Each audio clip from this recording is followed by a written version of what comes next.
YouTube ने कल से ईमेल और YouTube स्टूडियो में नोटिफिकेशन के जरिए सभी क्रिएटर्स को एडसेंस में टैक्स इन्फॉर्मेशन सबमिट करने का ऑर्डर देना शुरू कर दिया है और साथ ही अनाउंस किया है कि ऐसा ना करने पर, ये टैक्स इन्फॉर्मेशन ना देने पर आपकी YouTube अर्निंग में से 24% तक टैक्स कलेक्ट किया जा सकता है। ये पूरा मसला क्या है, क्या मतलब है इस अनाउंसमेंट का, इंडियन YouTube क्रिएटर्स को इससे कितना फर्क पड़ता है और क्या ये रूल आगे चलकर वेबसाइट्स और ब्लॉग से होने वाली एडसेंस इनकम पर भी असर डालेगा, इन सभी बातों को कवर करते हैं आज के जल्दीबाजी वाले इस वीडियो में। Hello everyone, my name is Amit Tiwari from tiwari.net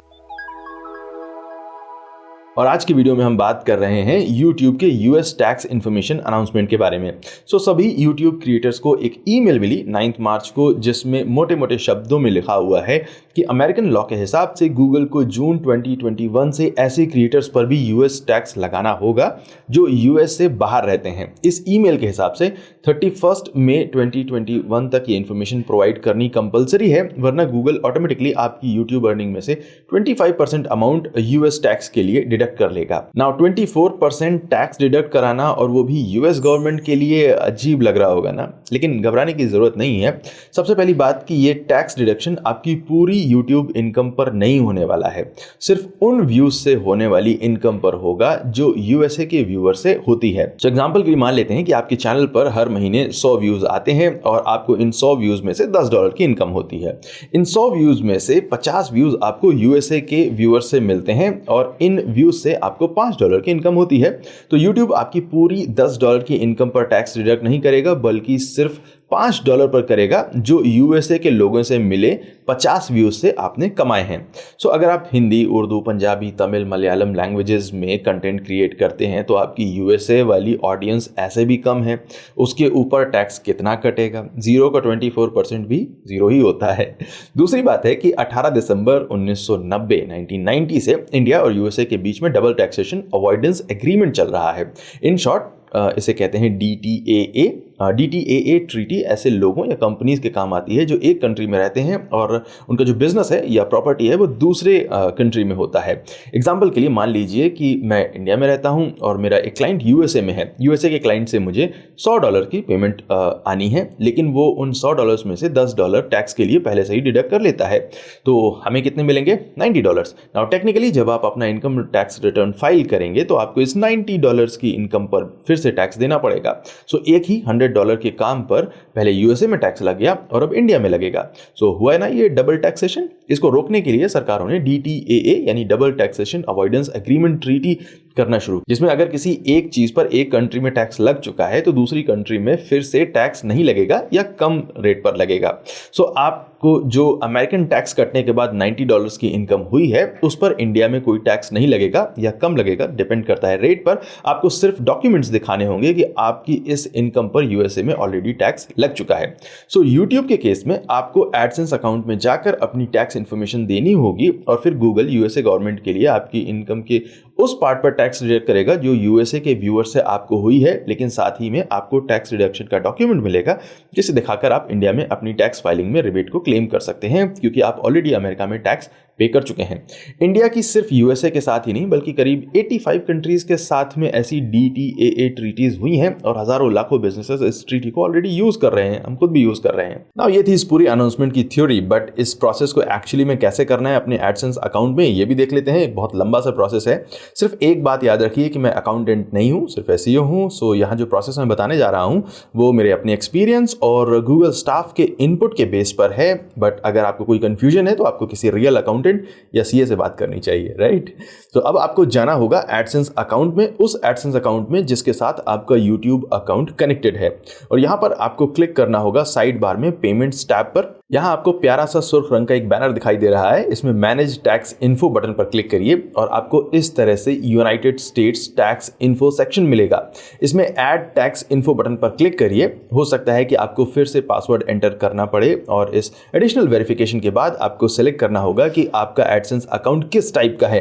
क्या ये एक कंपनी अकाउंट है या इंडिविजुअल पर्सन के नाम पर है? इस अकाउंट के लिए मैं इंडिविजुअल सेलेक्ट करूंगा और फिर नेक्स्ट बटन पर क्लिक करूंगा, क्योंकि अकाउंट मेरे अपने ही नाम पर है है। अब इस विंडो में अगेन आपको इंडिविजुअल पर ही क्लिक करना होगा और फिर दूसरा क्वेश्चन है कि क्या आप यूएसए के सिटीजन हैं। प्राउडली क्लिक करिए नो पर और फिर क्लिक करिए नेक्स्ट बटन पर।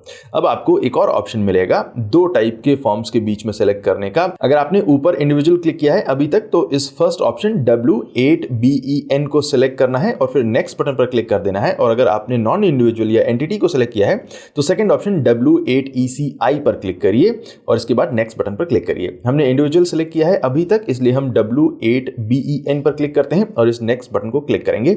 अब इस विंडो में आपका इंडिविजुअल नेम ऊपर दिखाई दे रहा है, जिस भी नाम से आपने अपना एडसेंस अकाउंट बनाया था। इसके नीचे आपको DBA देने का ऑप्शन मिल रहा है। DBA में आप वो नाम देंगे जिससे आप अपना बिजनेस या यूट्यूब अकाउंट रन कर रहे हैं। लाइक एक बेहद कॉमन प्रैक्टिस है यूट्यूब में फैंसी चैनल नेम रखने की, जो कि काफी ठीक है। लाइक टेक्निकल गुरुजी एक क्या फेमस हो गए, सबने अपने नाम के आगे टेक्निकल लगा लिया। टेक रिव्यूअर तो रख ही रहे थे, ब्लॉगिंग कोर्स वाले भी टेक्निकल हो गए, पेटीएम कूपन से 10-10 रुपए की ट्रिक बताने वाले भी टेक्निकल हो गए।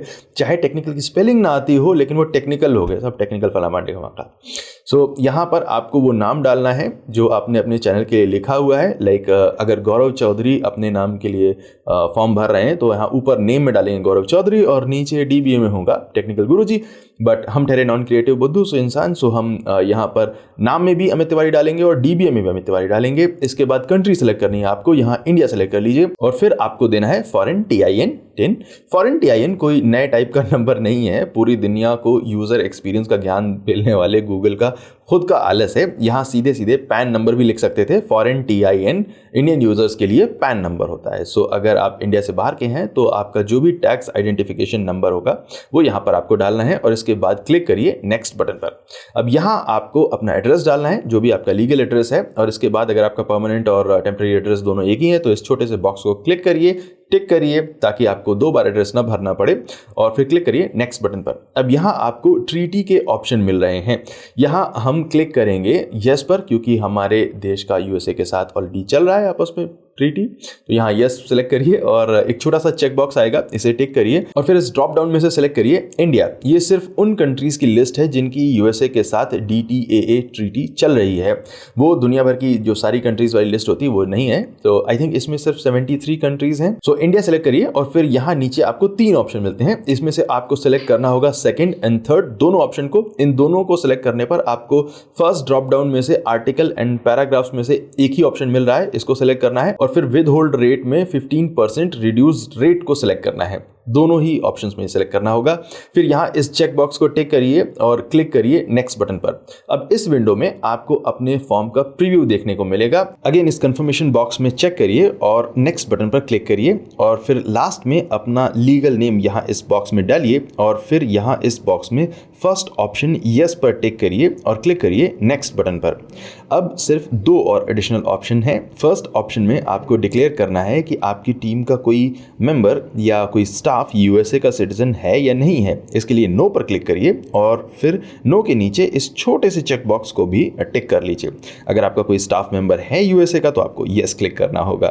फिर है स्टेटस चेंज एफिडेविट। अगर आपका एडसेंस अकाउंट पुराना है और आपको ऑलरेडी यूट्यूब से पहले भी पेमेंट आ चुकी है तो आपको इस सेकंड ऑप्शन को सिलेक्ट करना होगा। और अगर आपने अभी तक यूट्यूब से कोई इनकम नहीं की है, पहली बार आप यूट्यूब पार्टनर प्रोग्राम के लिए एक्सेप्ट हुए हैं, तो आपको इस फर्स्ट ऑप्शन को सिलेक्ट करना होगा। इस अकाउंट के लिए हम इस सेकंड ऑप्शन को सिलेक्ट करेंगे और फिर इस चेक बॉक्स को भी टिक करेंगे और फिर क्लिक करेंगे सबमिट बटन पर और अब आपको इस तरह से सक्सेसफुल विंडो दिखाई देगी।